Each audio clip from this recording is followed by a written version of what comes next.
தினமும் தினமும் ஸ்ட்ராங்கா ஓடு. கான்டினென்டல் எக்ஸ்ட்ரா ஸ்ட்ராங்கா போடு. இலக்கியா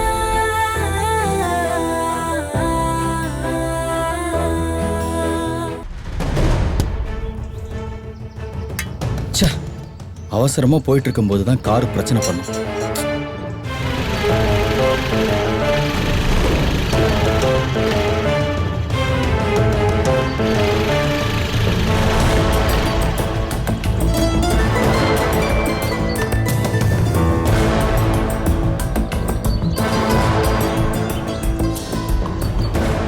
மாப்பிள்ள, நீங்களா? என்ன மாப்பிள்ள, வண்டி ஏதாவது ரிப்பேரா? சொல்லுங்க மாப்பிள்ள, எனக்கு தெரிஞ்ச மெக்கானிக் இருக்காரு. தேவையில்லை, ரெடி ஆயிடும்.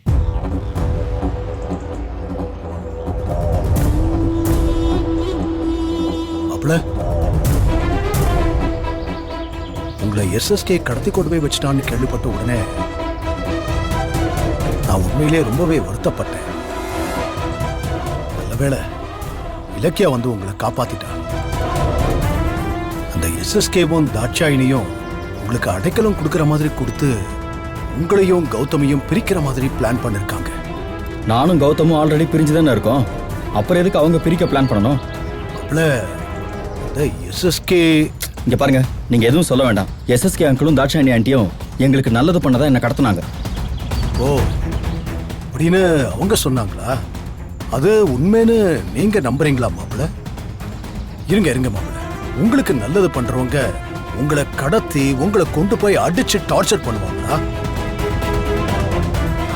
அந்த அஞ்சலி தான் ஏதோ உடறிக்கிட்டு இருக்கான்னா நீங்களும் அதையே நியாயம்னு நம்பிக்கிட்டு இருக்கீங்களே. கௌதம பழி வாங்கத்தான் உங்களை கடத்தினாங்கன்னு எஸ்எஸ்கே வாயில இருந்தே வந்து இப்ப அவன் ஜெயில இருக்கான். இதுல இன்னுமா நீங்க அவனுக்கு சப்போர்ட் பண்றீங்க? இத பாருங்க மாப்பிள்ள, கௌதமோ இலக்கியாவும் உங்க மேல உண்மையான பாசம் வச்சிருக்காங்க. நீங்க அதை புரிஞ்சுக்கிட்டு உடனே உங்க வீட்டுக்கு போங்க. அவங்க ரெண்டு பேரும் உங்களை நல்லா பிரெயின் வாஷ் பண்ணியிருக்காங்க. கௌதமும் இலக்கியாவும் என் மேல பாசம் வச்சிருந்தா என்ன எதுக்கு வீட்டை விட்டு அனுப்புறாங்க? நல்லவங்களா இருந்திருந்தா எங்க அப்பா சொத்தை எல்லாம் கௌதம் பேருக்கு எழுதி கொடுத்தப்பவே அதை வேண்டான்னு சொல்லியிருக்கணுமே. அட்லீஸ்ட் எழுதி கொடுத்த தகவலையாவது என்கிட்ட சொல்லிருக்கலாம்ல. ஆனா சொல்லலையே.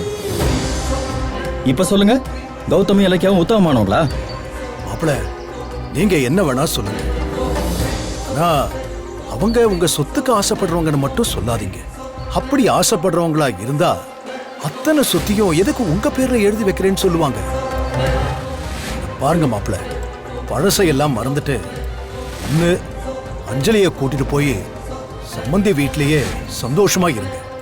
இல்ல ஏன் பொண்ணு வாழ்க்கை நாசமானாலும் பரவாயில்ல, நீங்க மட்டுமாவது போய் கௌதம் கொடுக்கிற சொத்தை வாங்கிக்கிட்டு சந்தோஷமா இருங்க. அப்படியெல்லாம் போக முடியாது. அவங்க என்னை ஏமாத்த தான் வர சொல்றாங்க. எங்க நான் போட்ட கேஸ்ல ஜெயிச்சு மொத்த சொத்தும் கைவிட்டு போயிடுமோங்கிற பயத்துல தான் உங்களை அடிக்கடி தூது விடுறாங்க. அதை புரிஞ்சுக்காம நீங்களும் தலையாட்டிட்டு வரீங்க. ஐயோ, அப்படி இல்ல மாப்பிள்ள, உங்க மேல இருக்கிற உண்மையான அக்கறையில தான் பேசுறேன். என்னது அக்கறையா? நீங்களா? தங்கறதுக்கு வீடு இல்லாம அடைக்கலம் தேடி வந்த எங்களை துரத்தி விட்டீங்களே, அப்பவே உங்க அக்கறையை நாங்க பார்த்துட்டோம். மாப்பிள்ள, அதுக்கு காரணம் இருக்கு. என்ன பெரிய காரணம் இருக்கு? நீங்க எங்களுக்கு அடைக்கலம் கொடுத்தா கௌதம் இலக்கியாவும் டென்ஷன் ஆவாங்க. அவங்க மனசு நோக கூடாதுன்னு தானே எங்களை துரத்தி விட்டீங்க. என்ன மாப்பிள்ள, தப்பு தப்பா யோசிக்கிறீங்களே. நான் சரியாதான் யோசிக்கிறேன். நீங்க அட்வைஸ் பண்றதா இருந்தா கௌதம் இலக்கியா கிட்ட போய் வீட்டை விட்டு கிளம்பி எங்கேயாவது கண்காணாத இடத்துக்கு போக சொல்லுங்க. கண்காணாத இடத்துக்கு போற அளவுக்கு அவங்க என்ன பாவம் பண்ணாங்க? இப்ப கூட அவங்க எஸ்எஸ்கேவை மட்டும் தான் ஜெயில போட்டிருக்காங்க. கௌதமோ இலக்கியாவும் நினைச்சிருந்தா உங்களையும் அரெஸ்ட் பண்ண வச்சிருக்கலாம். ஆனா அவங்க அப்படி செய்யாம உங்களை காப்பாத்திருக்காங்க. அதெல்லாம் நாடகம். என்ன காப்பாத்தினா அந்த நன்றி கடனுக்காக நான் சொத்து கேஸ வாபஸ் வாங்குவேன்னு அவங்க நம்பிட்டு இருக்காங்க. அதெல்லாம் எப்பவுமே நடக்கவே நடக்காது. கூடிய சீக்கிரம் நான் கேஸ்ல ஜெயிச்சு கோர்ட் ஆர்டரோட போய் கௌதமியும் இலக்கியாவையும் கழுத்து பிடிச்சு வெளியே தள்ளிட்டு நானும் அஞ்சலியும் அந்த வீட்டுல வாழதான் போறோம். கிளம்புங்க.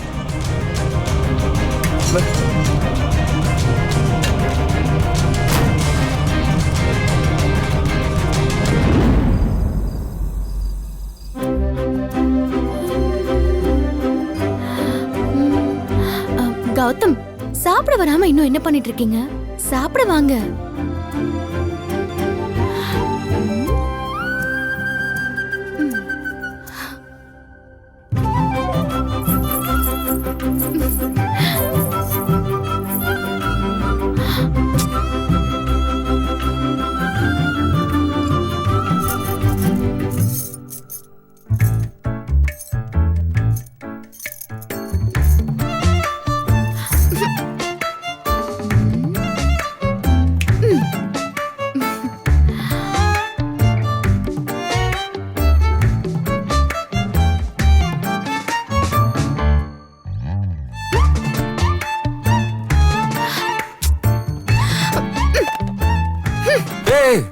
என்ன பண்ற?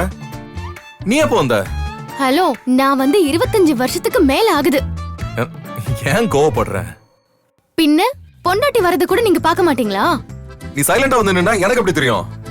என்னது சைலண்டாவா? வலிக்குது வலிக்குது வலிக்குது வலிக்குது வலிக்குது இலக்கா வலிக்குது வலிக்குது வலிக்குது.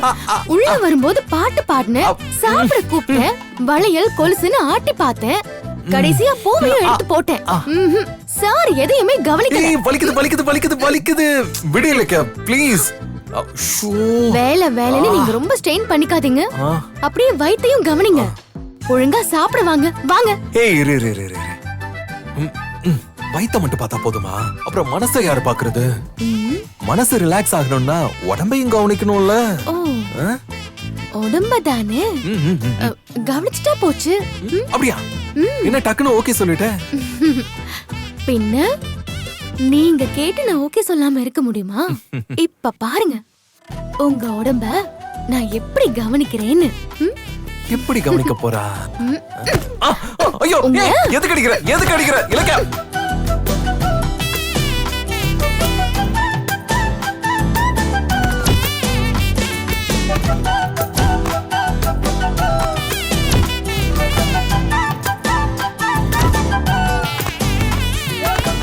விடுங்க கௌதம், விடுங்க. கௌதம் விடுங்க. கௌதம் விடுங்க கௌதம். இப்ப எதுக்கு அக்யூஸ்ட் போட்டு அடிக்கிற மாதிரி அடிக்கிற? பொண்டாட்டிய கவனிக்காத எல்லா புருஷனும் அக்யூஸ்ட் தான். அடி வெளுத்தாதான் நீங்க எல்லாம் வழிக்கு வருவீங்க. எல்லார மாதிரி என்னையும் நினைச்சிட்டிய? என்னோட லவ் தான் உனக்கு தெரியுமே. இப்படி பேசினா மட்டும் நான் மயங்கிடுவேனா? ப்ளீஸ் புரிஞ்சுக்கோ, முக்கியமான வேலை அதான். நீ வந்ததை கவனிக்கல. அப்படி என்ன வேலை? நீ பார்த்தா ஆச்சரியப்படுவ. வா உட்கார்.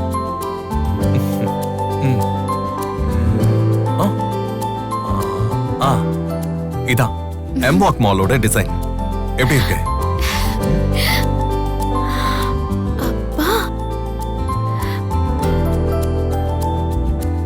சூப்பரா இருக்கு கௌதம். இதுலதான் பிஸியா ஒர்க் பண்ணிட்டு இருந்தேன். நீ அதை புரிஞ்சுக்காம அடி பின்னிட்ட. Sorry Gautham please. ஆமா, டிசைனை பார்த்தா மால் ரொம்ப பிரம்மாண்டமா இருக்கும் போல இருக்கே. பின்ன 200 கோடி ரூபாய் ப்ராஜெக்ட்னா சும்மாவா? அடேங்கப்பா. இந்த மால்ல உனக்கு ஒரு சர்ப்ரைஸ் இருக்கு. என்னது?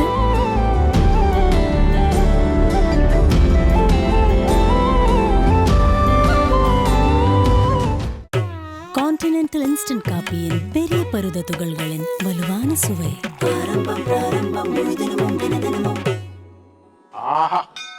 ஆரம்பம் பிராரம்பம் ஸ்ட்ராங்கா போடு, முழு தினமும் தினமும் ஸ்ட்ராங்கா ஓடு. கான்டினென்டல் எக்ஸ்ட்ரா ஸ்ட்ராங்கா போடு. வீடியோ உங்களுக்கு பிடிச்சிருந்தா லைக் பண்ணுங்க, கமெண்ட் பண்ணுங்க அண்ட் ஷேர் பண்ணுங்க. மறக்காம சரிகமா டிவி ஷோஸ் தமிழை சப்ஸ்கிரைப் பண்ணுங்க.